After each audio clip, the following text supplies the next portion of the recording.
It's been a wild year in 2020 for Talking Real and for all aspects of life. But this week on Talking Real, we're going to close out 2020, let you know our plans for the rest of the year, and to share with you a couple episodes to go back and listen, and some economic forecasts for 2021 and beyond. These forecasts make looking forward to 2021 that much more sweeter.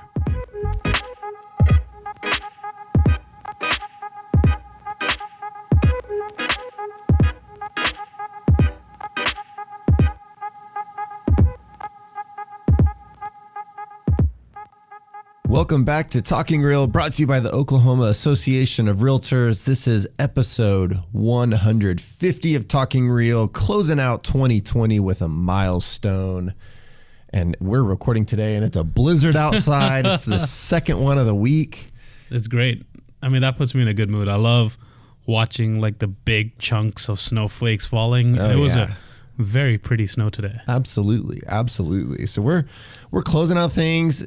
Your host, Jeff and Nabil, here in the studio, just to give you a short and sweet one before we head out for the holidays and take a little bit of a break. But Nabil, how's your day going? It's going great. Like we talked about, this snowfall is putting me in a very happy mood. My theory is if it's going to be cold, give me snow. Otherwise, it's useless. I can agree with that. I can put up with the cold if it's nice snow outside, but we get so much this cold and wind. And yeah. So it's nice to have that for a change. Yeah. And luckily, it's not ice. Yeah. So it's nice and pretty. We've had enough ice this year. Still have a giant pile of trees in my front yard, and everybody else's waiting to be picked up. They're making their way through. I've been seeing a lot of clearing going on. So that's good. Yeah, it's good.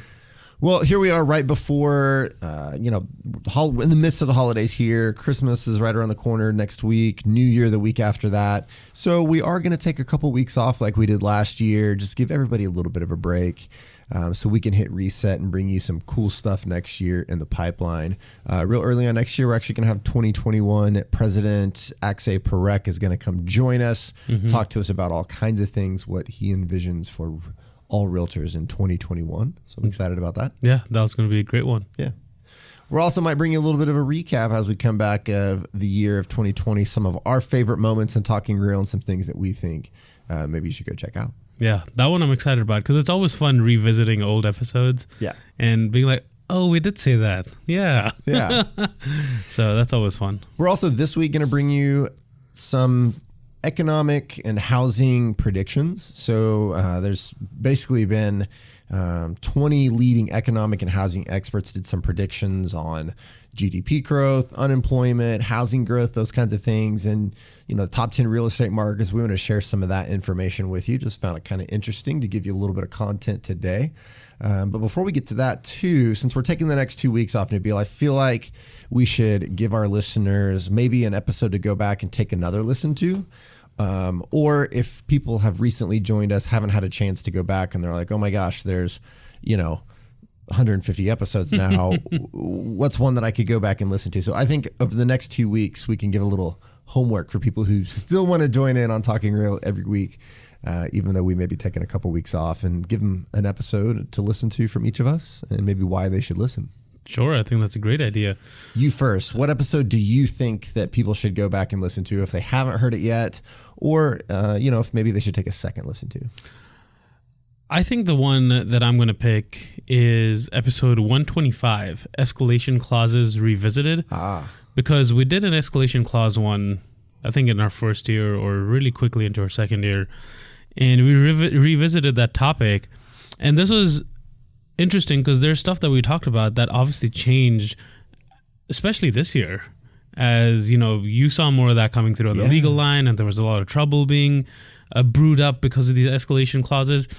So it was really interesting to go through these clauses, and then we go through a couple scenarios, and I just keep throwing questions at you. I was like, wait, what if they did this instead? Yeah. And I think that was very informative. And in fact, that's an episode we've gotten some feedback on where people said it was very helpful for them to listen to this as they went into these clauses and this challenging year that it's been. Yeah. I actually think that we should probably put on the schedule for next year an escalation clauses 3 electric boogaloo, because even more has changed since that episode, because it's just interesting how this has changed over the years. And in my position, I will tell you, I just want to say for the record, my position the entire time has been that escalation clauses are absolutely legal, but there's a right way and a wrong way to do it. And there's good times and bad times to use them. But the bottom line is people were using them. And there was a question of whether they were legal for a real estate licensee to use. Always legal, I think, for a buyer and seller to use, but for a real estate licensee. And since that time, we've done that episode because I think we hedged a little bit. And I was still saying in that one, I'm not sure how OREC is going to treat this, so you need to be careful, but I still think that it's legal, but there's a right way to do it.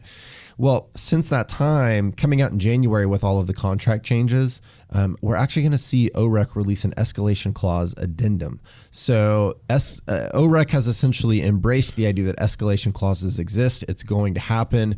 So let's make sure we provide a form for people to use so that if they need to do it, they're doing it in the right way. So I'm excited to see that we've kind of come full circle. So maybe we should do another episode to kind of update of, okay, here's where we are now. We've resolved everything. So here's where escalation clauses are now so that we can finally put a bow on it, wrap it up. Everybody's going to know exactly where everything stands because I think we can give that clarity after the first of the year. Nice.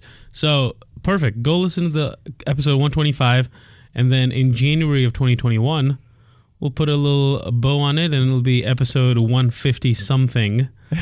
Escalation clauses, the addendum. Yes, absolutely. Absolutely. So yeah, kind of an interesting little update there. So that's evolved a lot over time. I want everybody to go back and listen to episode 119. This is the security challenge that Nabil and I did. I had a lot of fun doing that. I think it was it was a really good time. It was kind of fun. We had some laughs about it, but it was a little eye-opening. Absolutely. But now is as good a time as any to go back and take a look at your security and what you're doing. There's actually some news recently. I don't know if anybody's seen this. There's been a major foreign hack on U.S. government agencies, a number of large Fortune 500 U.S. companies, and it all happened through this company called SolarWinds.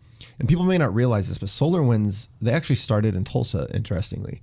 And it sort of was a problem solving. They were hearing IT people and companies saying, I don't know how to keep track of my whole network. We've got a variety of platforms. We've got this sprawling network, but how can I see it at a glance to see where there's a problem, keep track of everything, make sure everything's running smoothly? So they developed essentially a platform to monitor all your platforms in your network. And it gave, IT departments the ability to have a snapshot look at their networks. But the problem is, and this company, this company is huge. They have a huge client list of every branch of the U.S. military, and 4/5 of the Fortune 500 companies use this company for their software. And they have this program called Orion that does this. And so what happened was it looks like Russian hackers, and Russia has said, well, hey, we don't do this kind of thing. It's not us. It's some other outside group, which we know is BS, right? Anyway, Russia's not, okay.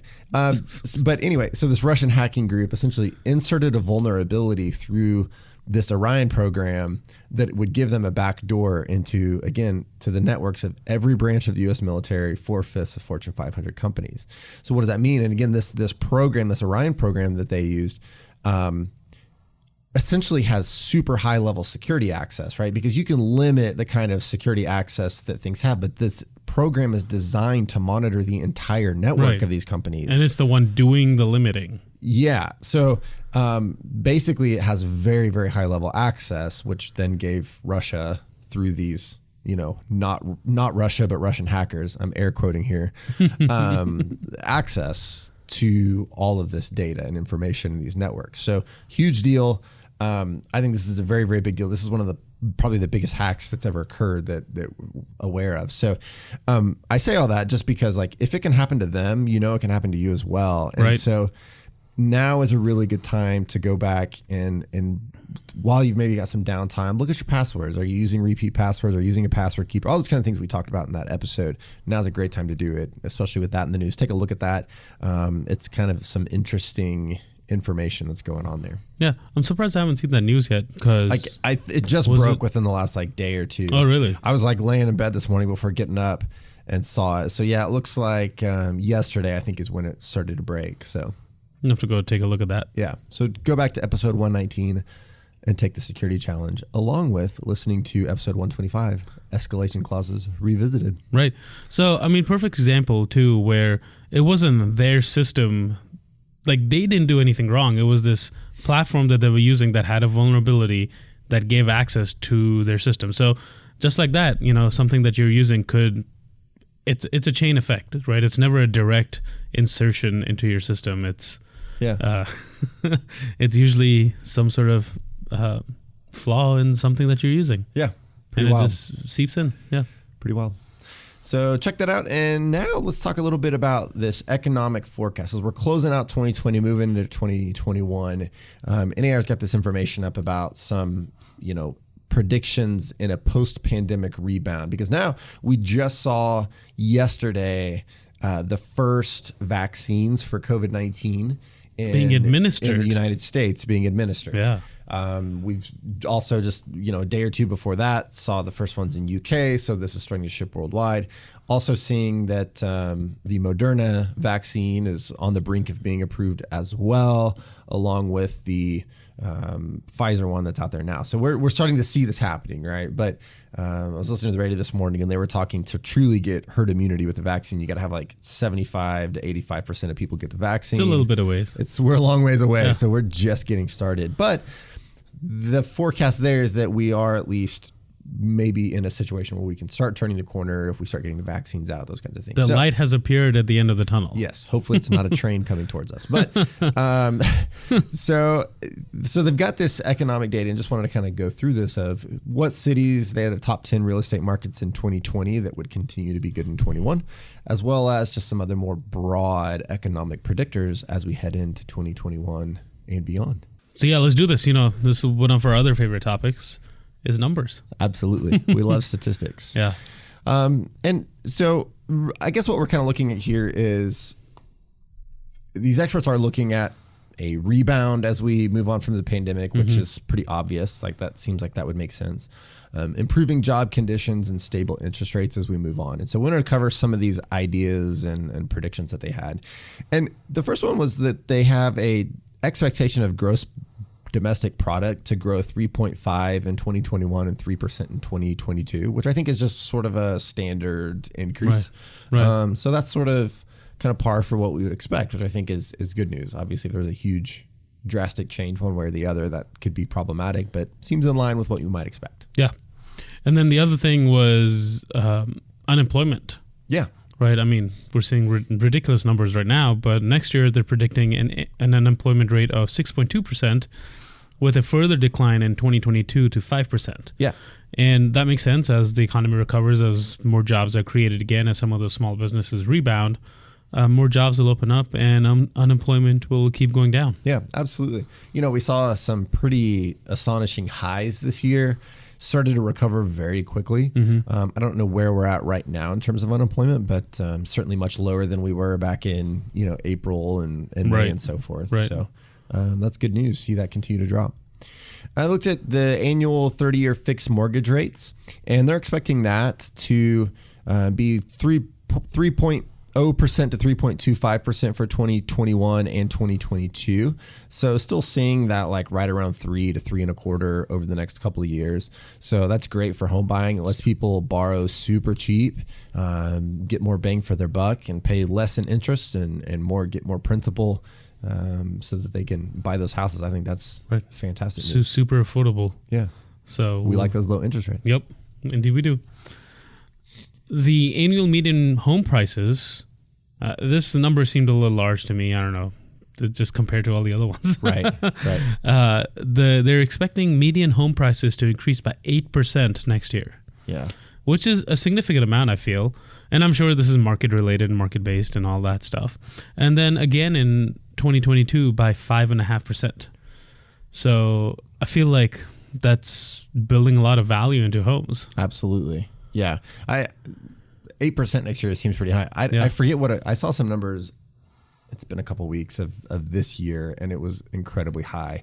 Obviously we still have astonishing low inventory, multiple offers, escalation clauses. Yeah. All those things going on this year, which was a huge driver to increase, home prices. Heard that there were some appraisal issues people have faced as well, but I think people are working through those because the buyers want to buy the house, the sellers want to sell, and so they're making it work. But that's interesting. So, so the share of U.S. workforce working from home is expected to be 18% in 21, which is down from 21% in 22, but then dropping down to 12% in 2022. So we're starting to see people go back to work. Again, to think that we had almost a quarter of people working from home this year, still staying high. I don't know what it's been in the past. They didn't give us that information, but it certainly is high and is going to continue to remain pretty high. That drop from 18% to 12% from 21 to 22, I think I'll be interested to see if that holds or not. Right. But, yeah, because I would expect some of the people, at least, if not most, to go back to work. Right. Because not everyone's going to be able to continue remote. But yeah, it seemed like I would be interested in seeing what the number was before 2020. Yeah. And see how that compares. Because I expect that to be higher in 2021 and 22 than it was in 2019. Right. And, we're starting to see, some changes in even like tech companies, right? I saw Google was announcing like September, I think is what they said. They're expecting all their employees to start going back to the office. So even those like very tech forward companies will be going back to the office. So yeah, kind of interesting. Yeah. Yeah. I know Facebook's going back in July. But then on the flip side, you have companies like Twitter saying full remote 100% of the time. Right. So yeah, we'll see. Interesting. Yep. So, that's sort of the residential side. I mean, I think we're still going to see some declines in office and hotel vacancy rates in 2021. They've expected a slight increase in retail vacancies next year as well. So hopefully that'll, start to pick back up maybe a little bit slower for some of the commercial to kind of rebound. But we'll kind of keep an eye on that as well. The other thing was the top markets, the top 10 real estate markets during during and in a post-COVID-19 environment. Basically, they're saying the markets that did the best during the pandemic, they would also expect to remain some of the strongest after. I was surprised by some of these. Yeah, I'd agree. These are city areas for the most part. So let's cover a few of these just to kind of give you an idea of like where they saw like great booming markets and some of the strongest markets. Obviously, I think it was strong in the Oklahoma area, but some interesting, but not top 10 strong apparently. Yeah. So some of start with just some of the what you might expect, names that wouldn't be too surprising. So you've got some very large metro areas. Atlanta area and its surrounding area was a big one. Dallas, Fort Worth, Arlington area was a big one. Indianapolis was a big one, and Phoenix. So those are some of the really big metro areas that I think is not too surprising to see that there was great markets. But Nabil, what are a couple that you thought were sort of odd names to see on the list? Well, one was Provo, Orem, Utah, right? Which I hadn't heard of before. So not that the Atlas is in my mind, but right. You hear of bigger metropolitan areas or areas that are really hot in terms of the housing market and things like that. So yeah, that was a surprising one. And then I was surprised to see Spokane on that and not Seattle. Yeah.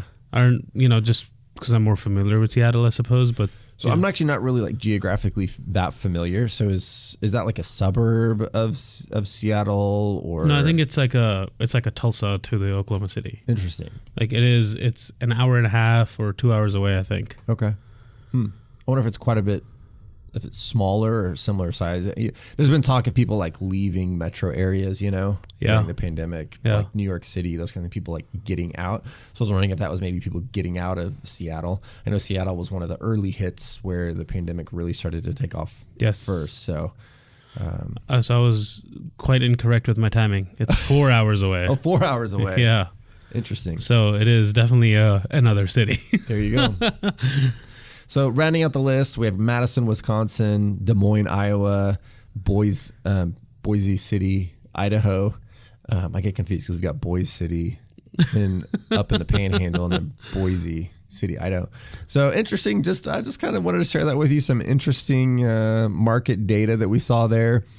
So we'll post a link to this in the show notes so you can go check that out. It's also on the front page of nar.realtor right now, so you can go check that out too. See what all the other supporting information they've got there. Thought that was just kind of interesting and wanted to share some forecast with you as we're closing out 2020, heading into 21. Yeah. I'm still thinking about Seattle and Spokane. I can't believe I was that off.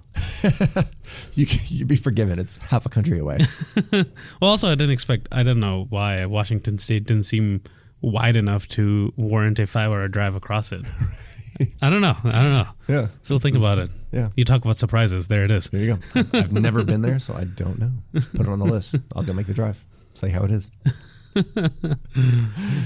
Well, Nabil, it's been a fantastic 2020. I'm excited to close it out. I say it's been a fantastic. Okay. That's like, I feel like it's been a pretty good year for Talking Real in 2020. All things considered in 2020. Yeah, let me narrow that down. Obviously, we had to do a lot of remote episodes, but at the same time, we've had a lot of fantastic guests. And I feel like content-wise, especially this second half of 2020, I'm really proud of what we've done this year. Yes. I hope our listeners have enjoyed it. We've had some great feedback from some people, and so we really appreciate you guys tuning in with us every week or whenever you can throughout 2020. And we're just going to continue this rolling into 2021 to episode 200 and beyond. That's right. Ooh. Crazy, right? Man, so many episodes. Yeah. So much fun. It's been a lot of fun. Yes. We love doing this. And so I look forward to recording an episode. Every time we record, we're like, absolutely. You ready to record? Yeah. Absolutely. Absolutely. So don't forget, you can always send us your feedback. You can email us. We've got the email podcast@OKRealtors.com that you can hit us up on. Or, just drop us a link on social media. Send us a letter, whatever you want to do. We're here to take your feedback. Send us a letter. Your ideas. I like it. Whatever it is. Love joining you. We hope to keep bringing you great guests, great information on into 2021. That's right. And if you haven't done so yet, hit that subscribe button so you know when the next episode is out. And leave us a rating, write us a review. We love hearing from you. And it'll make our holiday that much better. Absolutely. That's, if I can have a Christmas present from our listeners, it would be just reaching out to us more often so we can hear from everybody and take their ideas and see what's going on and see how we can implement their ideas. It's always exciting. Whenever one of us spots something about Talking Real on social media, we always take a screenshot. We're like, hey, check this out. It's, people are talking about it. It's cool. It's a lot of fun. So we appreciate your feedback so much and sharing it on social media, those kinds of things. Again, we just really appreciate everything that you guys do for us to allow us to be here every week to give you a podcast. So happy 2020 to everybody. Happy holidays. Happy New Year. Hope you close out 2020 in a great way and also get off on the right foot in 2021 and have a very successful and prosperous new year. That's right. Well, until next time, we'll see you next year on Talking Real. Ooh, next year. That was different. Just bringing the change up.